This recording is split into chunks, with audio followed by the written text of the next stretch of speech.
Ladies and gentlemen, hold on to your Wi-Fi because we're about to dive into the wildest courtroom drama since OJ tried on that glove. Picture this, a federal courthouse, packed to the rafters, jaws dropping, pens frozen mid-scribble, as a mystery FBI agent, let's call him the Shadow Spiller, drops a bombshell so big it could make the internet crash. We're talking about the Diddy Combs trial, where the tea isn't just hot, it's a 5-alarm fire. Allegations of secret tapes, political puppet strings, and a network of power stretching from Bad Boy Records to the White House. Oh, and did I mention Barack Obama's name got dragged into this?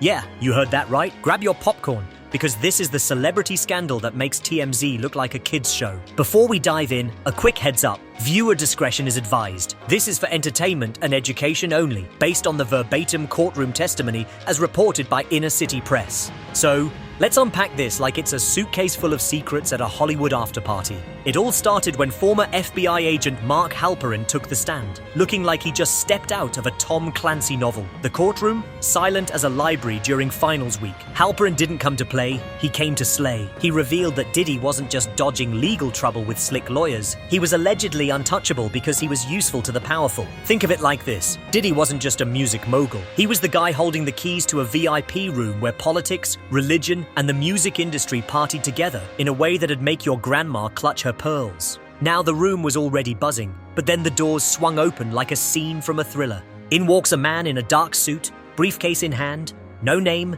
no credentials, just a nod from the judge. This wasn't your average witness. This was Special Agent Redacted, a high-ranking FBI vet who'd been sniffing around Diddy's empire for over 2 decades. He didn't even glance at Diddy, who was sitting there, stone-faced, probably wondering if his charm could get him out of this one. Spoiler, it couldn't. The agent plopped a black folder on the stand and said, "I've been tracking Mr. Combs and his enterprise for over 20 years. This is not new. What's new is that we're finally allowed to talk about it." Mic drop, right? Let's break it down like it's a beat from a Bad Boy track. The FBI had Diddy on their radar since the late 90s. We're talking red flags waving like they're at a bullfight, shady financial deals, private parties that screamed sketchy, and connections to overseas trafficking networks. It was like Diddy was running a side hustle as a villain in a James Bond flick. But every time the feds got close, poof, doors slammed shut, files vanished, witnesses got new addresses. Investigators reassigned faster than a substitute teacher.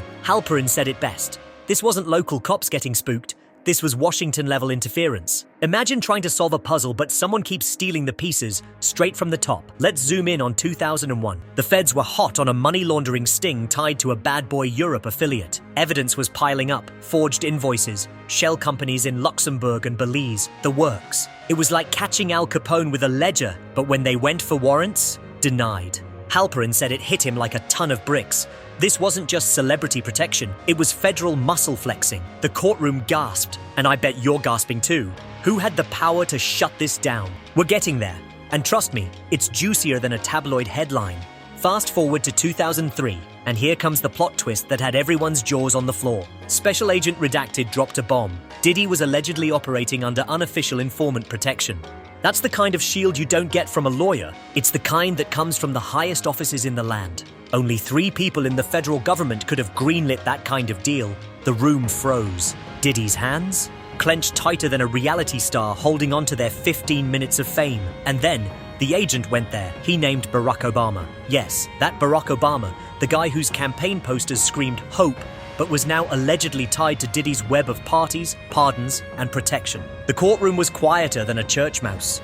The agent whipped out photos like he was dealing cards in Vegas. First up, a grainy 2005 shot of Diddy and then Senator Obama at a Chicago fundraiser. Next, a 2007 pic from a hush-hush DC event hosted by a lobbying group cozy with the Democratic National Committee. Diddy was there under an alias, rubbing elbows with power players. These weren't just photo ops, they were closed-door deals. The agent said Diddy was trading favors and intel, like a music mogul turned political chess master. The defense screamed, "Objection!" But the prosecution was ready, sliding over travel logs, email metadata, and a redacted memo mentioning a cultural liaison meeting with BO, and high-value entertainment assets. BO, as in Barack Obama, the jury was eating it up like it was front-row gossip. Here's where it gets wilder. In 2009, right after Obama took office, the FBI tried to wiretap Diddy's phone to catch him chatting with narcotics traffickers, laundering money through Bad Boys production companies. Sounds like a slam dunk, right? Nope. The request was shot down faster than a bad pitch on Shark Tank.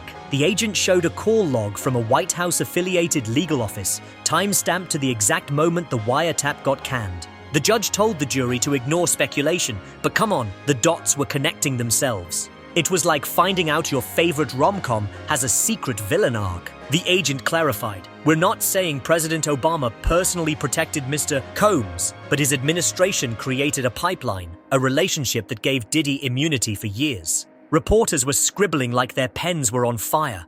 The stenographer, she needed a second to catch her breath.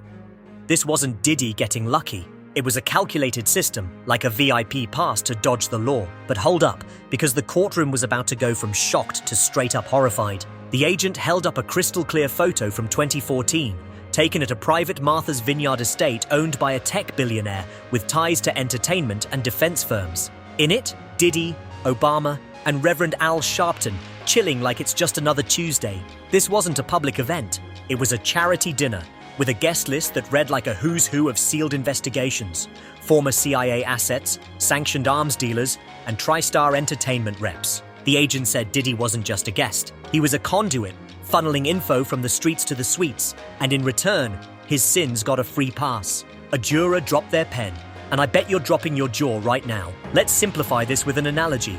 Imagine Diddy's empire as a nightclub. He's the DJ, spinning tracks for the elite. Politicians, moguls, you name it. But instead of bottle service, he's serving up secrets. And the bouncers? They're federal agents told to look the other way. Every time the cops tried to raid the club, someone from the VIP lounge made a call, and the lights stayed on. That's the kind of power we're talking about. Now let's talk about 2012. The Miami FBI field office had a trafficking sting locked and loaded. Diddy's associate was caught with drugs, girls, and wire transfers that screamed front-page news. But 48 hours later, case sealed, agents reassigned. Suspect? Walking free. How? A single phone call from a Capitol Hill extension. The agent read an email from a frustrated investigator. Don't ask why this got buried. Just be glad you're not in the room. Chills, right? It's like finding out your favorite reality show is scripted by the CIA. Then came the darkest twist yet. In 2015, the feds tracked Diddy's globetrotting. Haiti, Colombia, private Caribbean islands. At first, they thought he was just living the high life. But foreign intel painted a different picture. Meetings with cartel financiers, yacht parties with underage girls flown in from Brazil and Eastern Europe. Some lured with promises of American Idol auditions. The jury looked like they'd seen a ghost. The agent shut his folder and said, all this time, he wore the mask of a mogul, a philanthropist. But behind the curtain, an empire of fear, blackmail, and immunity bought with influence. The judge called a recess, and the room emptied slower than a Monday morning commute. Even Diddy looked shook, like a man who knew the music was about to stop. When court reconvened, the vibe was heavy. Special Agent Redacted was back, and he wasn't done. He revealed a cache of surveillance tapes from Diddy's properties, dating back to 2003. We're talking hidden cameras in bedrooms, hallways, pools, 30 monitors worth, catching people who had no idea they were being filmed. In 2016, the feds got a warrant to seize 3 hard drives full of this footage. But when they showed up, the server room was a pile of ashes. Arson? Confirmed. The timing? Less than 20 minutes after the warrant was approved. Someone tipped Diddy off, and it wasn't just a lucky guess. One drive survived, stashed in a Puerto Rico safe deposit box. What was on it? Celebs, business tycoons, and political figures in states of extreme vulnerability. Some drunk, some coerced. The prosecutor asked, was Barack Obama on those tapes? The agent said no, but Diddy was name-dropping Obama's allies like they were besties, using the tapes as leverage. It's like Diddy was running a blockbuster movie, except the script was blackmail, and the cast? Some of the most powerful people in America. The next day, the courtroom was a fortress. Federal marshals everywhere. The agent brought a sealed envelope, and the judge's face said it all. This was big. Inside was a declassified CIA memo from 2012 titled Entertainment Assets, High-Risk Targets. Why Diddy was flagged as a high-value cultural influencer with ties to arms traffickers, offshore bankers, and sketchy figures in Eastern Europe and West Africa. The CIA didn't recruit him. but they let him operate, using his parties as a data goldmine in exchange for turning a blind eye. The prosecutor asked, "Are you saying the CIA let him commit crimes?" The agents reply, "They found his operations beneficial. It's like letting a fox guard the henhouse because he's good at sniffing out eggs." Then came the ledger, a notarized list of wire transfers from Diddy's shell companies, some linked to Britney Spears' conservatorship structure, and a Caribbean trafficking case that vanished from the DOJ's docket. The recipients? Political consultants, lobbyists, and one very dead NSA contractor who allegedly sold Diddy classified info. The courtroom erupted. The judge was slamming the gavel like it owed him money. This wasn't just Diddy. It was a network of influence peddling and covert deals that made House of Cards look like a sitcom. But the real gut punch came with a single sentence. Mr. Combs had the president's number. In 2014, after a scandal involving underage girls and foreign guests, the feds tried to detain Diddy's jet in Miami. A customs alert was live for 37 minutes. Then poof, gone. Why? A 41-second call from the Obama administration's secure switchboard. Diddy walked free, smiling like he just dropped a hit single. 2 days later, he donated $500,000 to a PAC tied to Obama's re-election. Coincidence? Sure, and I'm the next American Idol. The agent said it plain. Diddy had access no one else could dream of, and he used it to shield crimes and silence victims. It's like he had a get-out-of-jail-free card, signed by the most powerful people in the country. By the 7th day, the press was calling it the Blacklist Trial. Why? Because the agent unveiled Project Ghost Room, a 94-page dossier found in a 2022 Newark raid. Hidden in a climate-controlled vault were hard drives, Polaroids, and a folder labeled BL Priority Protected Archive. Inside, handwritten notes, flight manifests, and transcripts from hidden mics in Diddy's nightclubs spanning 2004 to 2019. Names included execs from Interscope, Rock Nation, Live Nation, and 2 former White House aides. The photos? Compromising shots with timestamps and keywords like leverage and hush. This was Diddy's insurance policy, blackmail pure and simple. One entry read, BO plus RS all handled, payoff confirmed, donation received. BO and RS? Widely believed to be Obama and a studio exec. No direct tapes of the president, but the implication was clear. Favors for protection, donations for silence. It's like Diddy was running a shadow empire, one tape at a time. The 8th day got personal. The agent brought a manila folder marked Confidential Witness Files Declined. 26 people had given statements but backed out, scared off by threats, NDAs, or fear. A choreographer said she was drugged at a Diddy after-party, waking up with unexplained bruises. Her agency dropped her when she tried to report it. A 19-year-old male model thought he was going to a Miami fashion shoot but walked into an eyes-wide-shut nightmare. Cameras everywhere, phones banned. The worst? A 17-year-old CW11 who thought Diddy was a mentor. Their statement: "He told me if I left or said anything, my family would regret it." The jury was in tears. The agent held up a list of confirmed victims, their stories backed by data. It's like peeling back the curtain on a horror show, and the star wasn't just Diddy. It was the system that let him thrive. On the final day, security was tighter than a Grammy after-party.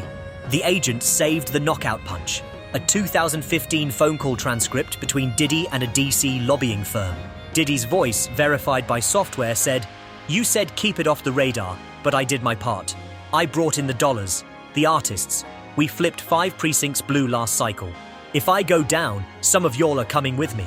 The jury gasped. This wasn't just parties, it was election tampering through celebrity clout.